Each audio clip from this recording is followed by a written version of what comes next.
నిన్ను మేము అతిథి మర్యాదలతో చూస్తుంటే నువ్వు కుతంత్రం చేసి మా వాళ్ళను గోతిలో తోద్దామనుకుంటున్నావా? ఖబర్దార్! పెద్దరా, నువ్వు చంపకుండా వదిలేసిన ఈ సత్యం మాటలే మన వాళ్ళు పాటిస్తే మన బ్రతుకులు సర్వనాశనం అయిపోతాయి. ఇది సహించడానికి వీల్లేదు. వీళ్ళు వెంటనే చంపేయాల్సిందే. కానీ నేను అతనికి మాటిచ్చాను, మంచినీళ్లు తాగేదాకా బ్రతుకుంటాడని. ఇప్పుడు మాట తప్పి నా నాయకత్వంలో ఈ లోయ ప్రతిష్టకు భంగం తేలేను. ప్రమాదం ముంచుకొస్తోందని తెలిసి చక్కదిద్దలేని నీ నాయకత్వం మేము సహించలేకుండా ఉన్నాం. ఇక్కడ ధైర్య సాహసాలతో దొంగతనాలు దోపిడీలు చేయగల వాడిని నేనొక్కడినే. అందుకే ఆ హుక్కా గొట్టం నా చేతికిచ్చి ఆ రక్త పట్టు దిగిపోదరా. శభాష్ జగ్గు, నీ ధైర్య స్థైర్యాలు మెచ్చుకోదగ్గవే. కానీ గంగయ్యధర, నేను ఇక్కడ తిండి తిన్నాను, ఈ గాలి పీల్చాను. ఈ లోయతో నాకు బంధం ఏర్పడింది. ఆ హుక్కా గొట్టం ఇక్కడి చట్టం నాకు చెందొచ్చుగా. శభాష్ బిడ్డ, ఈ మాట పాటించదగ్గది. నువ్వు మా జగ్గడితో కత్తితో కలబడగలవా? కత్తి, కర్ర, తుపాకీ ఏ యుద్ధంలోనైనా సరే నేను స్థాయి. మీ జగ్గడికి ఆ సాహసం ఉందా? సత్యం, నాతో కత్తి కలపడం అంటే కత్తుల వలలో పడి చిత్రవదైనట్లే. పిస్తా బహార్.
నిరాయుధుణ్ణి చంపడం నా అభిమతం కాదు. ఈ జగ్గడికి మరొక అవకాశం ఇస్తున్నాను. కత్తి శభాష్ బిడ్డ. జగ్గ,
ముఖం మూతైపోతుంది. మా సత్యంబాబు మంచాడు కాబట్టి ఇంద్రతో వదిలేశాడు. నాతో పెట్టుకున్నావు అనుకో, తలకాయ తీసుకుని నేల కూర్చేస్తాం, మూండం బయట మారేస్తాను. నువ్వు ఎలా పోతే నాకే పిస్తా పిస్తా పహారా పిస్తా పిస్తా సత్యం, కత్తి యుద్ధంలో తనంతటి వాడు లేడని మా జగ్గడు మహా మిడిచిపడేవాడు. తులిపేశావు. గంగయ్య, ఇప్పుడు ఇక్కడి చట్టం ఆ హుక్కా గొట్టం నావే. దిగిపో.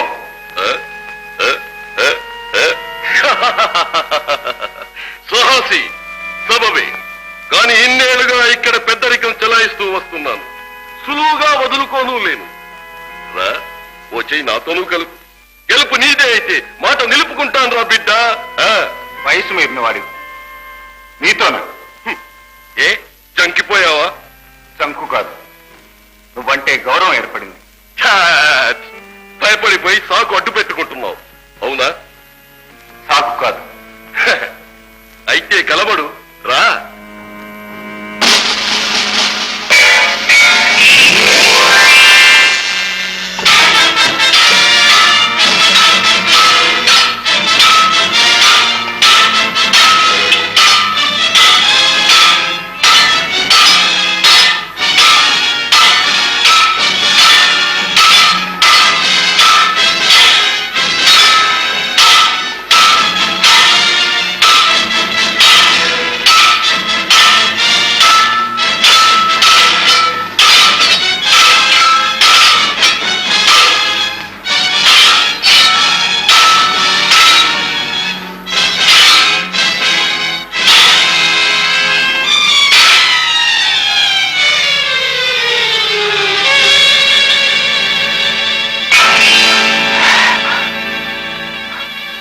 మహాబలశాలివి గంగయ్య. నీ కండబలం కొండలకు సమానం. ఛాట్! ఎదురులేని ఏకనాయకత్వంలో ఈ బందిపోటులో నడిపిస్తున్నానంటే ఇదేరా బిడ్డ ఆత్మరక్షణా శక్తి, తెలిసిందా? అయినా గంటల తరబడి కత్తి యుద్ధంలో నాకెదురు నిలవగలిగిన నీ సాహసము గొప్పదేరా బిడ్డ. అందుకే నువ్వు బయట ఉండటం ప్రమాదం. వీడిని కొట్లో వేయండి, కుండతో నీళ్లు పెట్టండి. నీళ్లు తాగాడు చంపేయండి.